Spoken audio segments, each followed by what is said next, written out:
বেনজির, ন্যাক্কারজনক, নজিরবিহীন, লজ্জায় মাথা হেঁট হয়ে যাওয়া, এই সমস্ত বিশেষণই ব্যবহার করতে ইচ্ছা করছে এই মুহূর্তে সংসদ ভবনের অভ্যন্তরে যা চলছে তা দেখে। একদিকে যখন সংসদ ভবনে ক্যানিস্টার, ধোঁয়ার যে ক্যানিস্টার বা স্মোক বম্ব যেটাকে বলা হচ্ছে, সেটা নিয়ে একদল লোক তারা বিরোধিতা দেখাতে এলো, সেই নিয়ে তো এক প্রকার আমাদের মাথা হেঁট হলো। এবার তাকে ঘিরে যা চলছে, যে নাটক চলছে, তাতে কিন্তু আরও যেন মাথাটা নিচু হয়ে যাচ্ছে। শুধু আপনার নয়, সমগ্র বিশ্বের কাছে ভারতীয় গণতন্ত্রের যে ভাবমূর্তি, সেই ভাবমূর্তিও কোথাও গিয়ে যেন হেঁট হয়ে যাচ্ছে, কোথাও গিয়ে তাতে যেন কালি ছিটছে। সংসদে একদিনে ৩৩ জন লোকসভার সাংসদ তারা বহিষ্কার হলেন। অপরদিকে রাজ্যসভায় সংখ্যাটা গিয়ে দাঁড়ালো ৪৫। কি হচ্ছেটা কি? দেখে শুনে মনে হচ্ছে ছোটবেলায় সেই স্কুলে পড়ার মতো অবস্থা। মানে হোমওয়ার্ক করে আনিনি কিংবা কোনো দুষ্টুমি করেছি, গোটা ক্লাসকে বাইরে বার করে দেওয়া হলো। বাইরে বেরিয়ে সবাই যে যার মতো হাসি ঠাট্টা মজাক শুরু হয়ে গেল, কারোর কোনো লজ্জা নেই, কিছু নেই, নিষ্পাপ শিশুসুলভ আনন্দ। সাংসদদের মনেও বোধহয় কোনো লজ্জা শরম হচ্ছে না, তারা বাইরে এসে রাজনৈতিক দোষারোপ করছেন, কিন্তু কোথাও না কোথাও গিয়ে সমগ্র বিশ্বের কাছে এবং ভারতবর্ষের জনগণের কাছেও তাদের মাথাটা কি হেঁট হচ্ছে না? কি চলছেটা কি সংসদে? সাংসদদের মনে কোনো রকম তার জন্য কোনো লজ্জাবোধ নেই।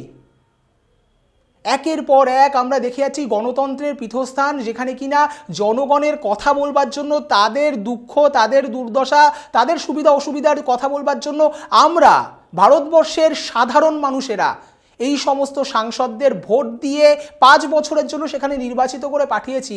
তারা সেখানে নিজেদের মতো হই হট্টগোল করছেন, তারা সেখানে নিজেদের মতো বিক্ষোভ প্রদর্শন করছেন, তারপরে তাদেরকে বহিষ্কার করে দেওয়া হচ্ছে, তারা বাইরে এসে বিবৃতি দিচ্ছেন, ব্যাস এই চলছে।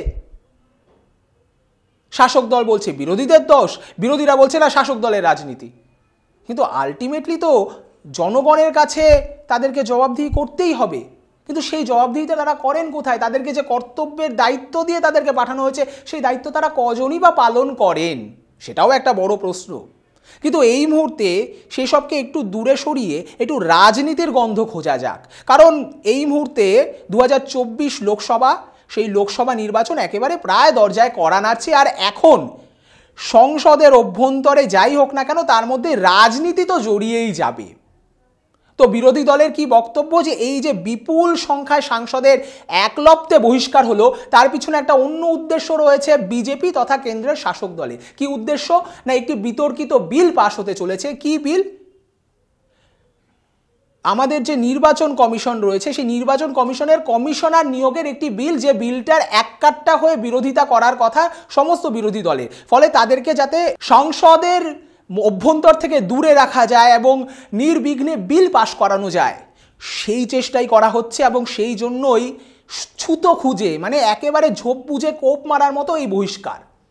অপরদিকে বিরোধীরা বলছে যে সংসদের মধ্যে একটা তুচ্ছ বিষয়, অর্থাৎ সংসদে যে ধোঁয়া বোমা নিয়ে বিক্ষোভ দেখানো হয়েছে, সংসদের যেটাকে বলা হচ্ছে যে সিকিউরিটি বা নিরাপত্তা বিঘ্নিত হচ্ছে, তার মধ্যে বড়সড় একটা গলদ রয়েছে। সেই গলদের জন্য কোনো রকম কোনো বিবৃতি দিচ্ছেন না প্রধানমন্ত্রী এবং স্বরাষ্ট্রমন্ত্রী, তাদের বিবৃতি দিতে হবে।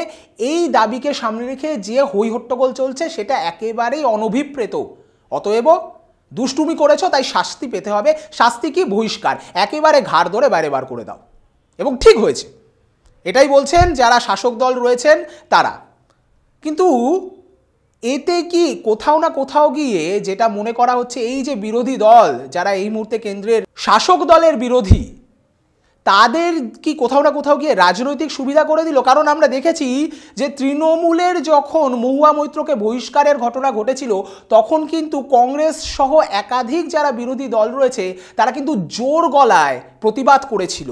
বিশেষ করে কংগ্রেসের অধীর রঞ্জন চৌধুরী, তিনি তো একেবারে বলা হচ্ছিল যে এমনভাবেই তিনি প্রতিবাদ শুরু করেছিলেন, যা কোথাও না কোথাও গিয়ে তৃণমূল কংগ্রেসের যারা সাংসদ রয়েছে তাদেরকেও হার মানিয়ে দেবে। ফলে কোথাও না কোথাও গিয়ে এই যে লোকসভা নির্বাচনের আগে 2019-এর সময় আমরা দেখেছি, বিভিন্ন সময় আমরা বিভিন্ন এইতে দেখেছি যে ছন্ন ছাড়া একটা ব্যাপার, সেই ছন্নছাড়া ব্যাপারটাকে এককাট্টা করে দিচ্ছে না তো? বারংবার এই ধরনের যে পদক্ষেপ, তাতে বিজেপি বা কেন্দ্রের শাসক দল বিরোধীদের আরও সুবিধা করে দিচ্ছে না তো? বিশেষ করে যেখানে মানে সামনেই একেবারে কয়েক ঘন্টা পরেই কিন্তু এই যে ইন্ডিয়া জোট 14 দলের যে জোট, সেই জোটের কিন্তু একটা বৈঠক রয়েছে, এমনকি যেটা বলা যেতে পারে একেবারে অত্যন্ত গুরুত্বপূর্ণ হাই প্রোফাইল বৈঠক, যেখানে কিনা আসনের সমঝোতা থেকে শুরু করে কে কোথায় কিভাবে দাঁড়াবেন, কে কোথায় কিভাবে লড়বেন, কি তার রণনীতি, গোটা ইন্ডিয়া জোটের মধ্যেকার সমীকরণ কি হবে, সেটার একটা দিক নির্দেশ হতে চলেছে, এমনটাই বোঝা যাচ্ছে বা এমনটাই ধরে নেওয়া হচ্ছে। সেখানে দাঁড়িয়ে তার আগে এইভাবে একেবারে সমস্ত দলের, একেবারে মানে তৃণমূল থেকে শুরু করে ডিএমকে থেকে শুরু করে কংগ্রেস থেকে শুরু করে সমস্ত বিরোধী দলের যারা সাংসদ রয়েছেন তাদেরকে একেবারে গণহারে, যাকে বলা যায় বহিষ্কার করে দেওয়া, তাদেরকে এককাট্টা করে দিচ্ছে না তো? কোথাও না কোথাও গিয়ে একটা শক্ত ভিতের উপরে দাঁড় করিয়ে দিচ্ছে না তো কংগ্রেস জোটকে? কংগ্রেসের অন্যান্য যা দলের সাথে যে সমীকরণটা রয়েছে সেই সমীকরণটা আরও পোক্ত হয়ে যাচ্ছে না তো? ইন্ডিয়া জোটের এই যে সমীকরণ সেটা আরও পোক্ত হচ্ছে না তো? এমন প্রশ্ন কিন্তু অনেকে করছেন। ফলে কোথাও না কোথাও গিয়ে বিরোধীরা যেটা বলছে যে বিজেপি তাদের বিরুদ্ধে রাজনৈতিক ষড়যন্ত্র করছে, তাদেরকে কোনোভাবে দাবিয়ে দেওয়ার চেষ্টা করছে, এই দাবিয়ে দেওয়ার চেষ্টা বিজেপির ক্ষেত্রে বুমেরাং হয়ে যাবে না তো? সত্যি প্রশ্ন উঠছে, এবং প্রশ্নের উত্তর তো অদূর ভবিষ্যতে সময়ের গর্ভে লুকিয়ে আছে। রাজনীতির পালাবদল কিভাবে, কোন দিক দিয়ে ঘটে, কোন রসায়ন, কোন কেমিস্ট্রিতে কোন সমীকরণ পরিবর্তিত হয়, সেটা তো সময় বলবে। কিন্তু এই মুহূর্তে দাঁড়িয়ে সংসদে যেটা হচ্ছে সেটা কিন্তু রাজনীতির ঊর্ধ্বে উঠে বলতেই হয় সত্যি ন্যাক্কারজনক এবং মাথা নিচু করে দেওয়া। ভারতীয় হিসাবে কিন্তু মাথা হেট হয়ে যাচ্ছে। ভারতের পার্লামেন্ট, ভারতের গণতন্ত্রের হৃৎপিণ্ড, ফুসফুস, সেই জায়গাটার এরকম বেহাল হাল দেখে আমার মনে হয় আপনাদেরও হচ্ছে। আপনাদের কি মনে হচ্ছে সেটা কিন্তু আমাদেরকে জানান, আমাদের কমেন্ট বক্সে আপনাদের মন খুলে কমেন্ট করুন আর জানান যে আপনাদের এই বিষয়ে কি বক্তব্য।